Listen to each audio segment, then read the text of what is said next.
Hello everyone, मी योगिता स्वागत करते तुमचं माझ्या एका नवीन ब्लॉगमध्ये.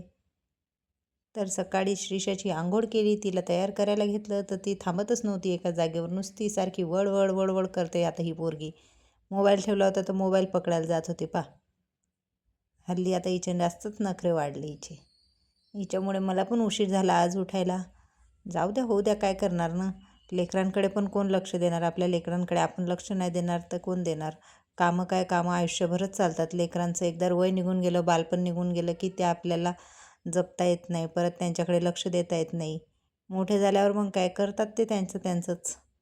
पण मग लेकरांकडे दुर्लक्ष करून कामाला प्रायोरिटी देतो आपण. इकडे लेकरं रडतातच, आपण त्यांना बघत नाही, काय नाही. पण त्यांचा जो वेळ आहे त्यांना दिला पाहिजे, मला तरी असं वाटते. कामं तर होतच राहतात. कामांना काय आपल्याला आराम नाही आहे. कामं काय आपल्याशिवाय कोणी करत नाही, ते तर आपल्याला करावेच लागतात. नंतर इकडे माझं आवरून घेतलं. वरणाचा कुकर लावला. सकाळचे नाश्त्याचे भांडे होते ते आवरून घेतले. हे भांडे ना, कधी एक भांडं असलं ना लगेच बेसिंग भरून जाते, कधी एकाचे 10 होतात समजतच नाही. कोण हे भांडे घासायचं काढलं काय माहिती, तो भेटला पाहिजे मला, त्याला चांगलं बदाडूनच काढीन मी तर.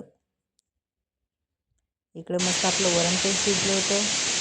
नंतर थोडं पीठ भिजवलं चपात्या करायला. आपण अचानकच त्रिशाचे पप्पा म्हटले की चिकोल्या बनव, मग चिकोल्या बनवायला घेतल्या.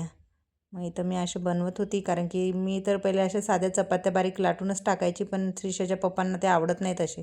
यातलंच थोडं पीठ ठेवून मी माझ्यासाठी 2 चपात्या आणि वालाच्या शेंगांची भाजी बनवली होती. इकडे गॅसवर कढई ठेवली होती, त्यात तेल तापू दिलं, जिरं मोहरी लसणाची फोडणी दिली आणि एका गॅसवर कुकर ठेवलं होतं वरणाचं. त्या फोडणी टाकून दिली त्या वरणामध्ये. कढईवर कोणी जाऊ नका, ती केसांवर घेतलेली कढई आहे, तर त्याच्यावर ते केसाचे भांडे काय डुप्लिकेट भांडे असतात, ते किती घासली तरी ती काळीच राहते बा. इकडे वरणाला उन्नी आली होती चांगली खडखड. मग आपण बनवलेल्या चिकोल्या त्यात टाकल्या.